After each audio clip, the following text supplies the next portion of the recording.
A children's classic for close to 40 years, A Pocket for Corduroy tells the story of a bear's adventure at the laundromat and the girl who would be his friend always. So get comfy and let's read.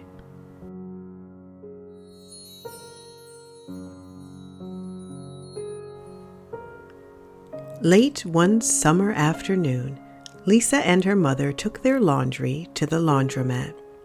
As always on such trips, Lisa carried along her toy bear, Corduroy. The laundromat was a very busy place at this hour.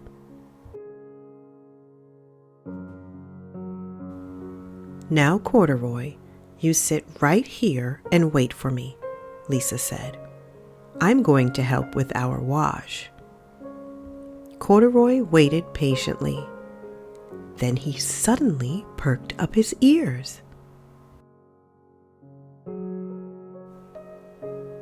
Lisa's mother was saying, "Be sure to take everything out of your pockets, Lisa dear.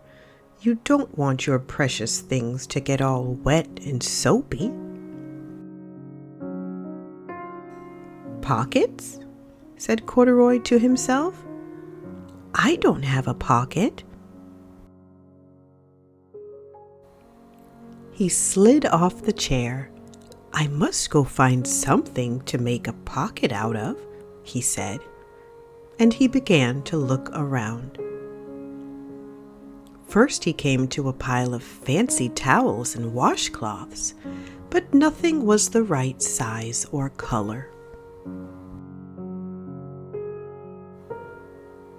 Then he saw a huge stack of colorful clothes in a laundry bag. "There ought to be something in here to make a pocket out of," he said. Without hesitating, he climbed inside the bag, which was filled with pieces of wet laundry.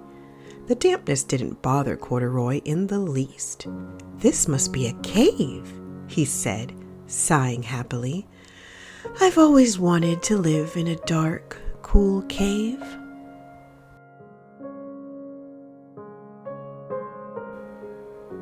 When the time came for Lisa to fetch her bear, he was gone. "Oh, Mommy," she exclaimed, "Corduroy isn't where I left him."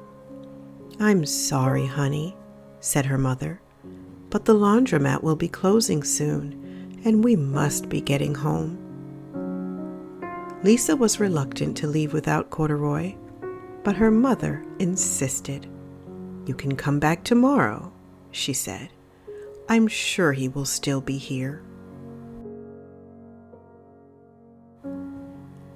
As they left, a young man wearing an artist's beret was taking his wet laundry out of a bag, the very bag Corduroy had discovered.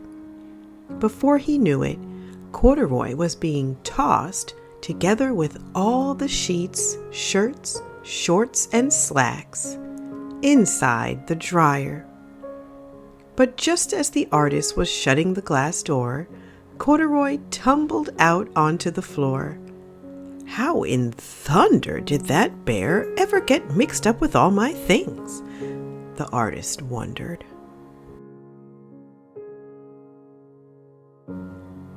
Poor Corduroy was damp all over. "The least I can do for him is give his overalls a good drying," said the man thoughtfully.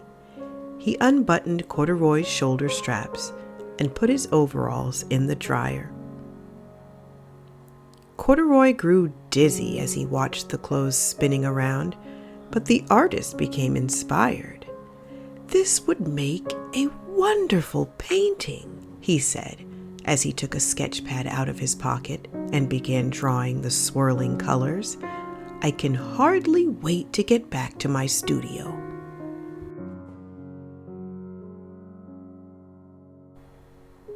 Finally, the dryer stopped whirling, and the man gathered up the clothes. Then he helped Corduroy put on his warm, dry overalls. All at once, the manager of the laundromat yelled, "Closing time! Everybody out!" Corduroy was gently placed on top of a washing machine. "I wonder who that bear belongs to," said the artist as he was leaving. "Seems to me he should have his name someplace. He's too fine a fellow to be lost."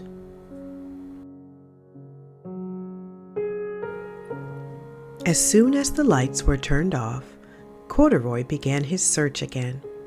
He was surprised to see something white glowing in the dark. "Maybe it's snow," he said excitedly. "I've always wanted to play in the snow." He accidentally tipped over the open-lidded box, and suddenly he was covered in soft, slippery soap flakes. Gradually, Corduroy began to slip and slide. "Oh, what fun!" he said with a smile. "I've always wanted to ski down a steep mountainside."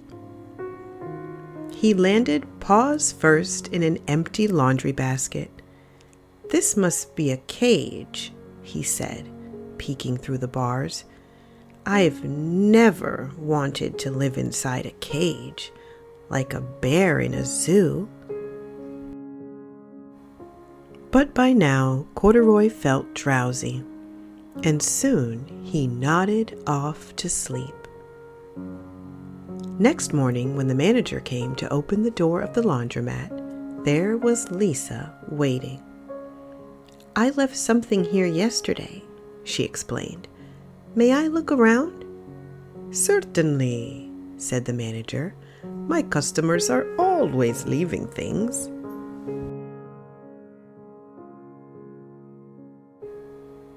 Lisa was searching under the chairs and in back of the washing machines when she heard the manager call her. "Is this what you're looking for, señorita?" "Yes, yes, he's my best friend," shouted Lisa as she came running. She reached him and picked Corduroy out of the basket. "So this is where you've been, you little rascal," she said. "It's time I took you home." Lisa thanked the manager and ran out the door and down the street, holding Corduroy tightly in her arms. "I thought I told you to wait for me," she said. "Why did you wander away?" "I went looking for a pocket," Corduroy said. "Oh, Corduroy, why didn't you tell me you wanted a pocket?" asked Lisa, giving him an affectionate squeeze. That very morning, Lisa sewed a pocket on Corduroy's overalls. "And here is a card I've made with your name on it for you to keep tucked inside," she said. "I've always wanted a purple pocket with my name tucked inside," said Corduroy, as he and Lisa nuzzled noses.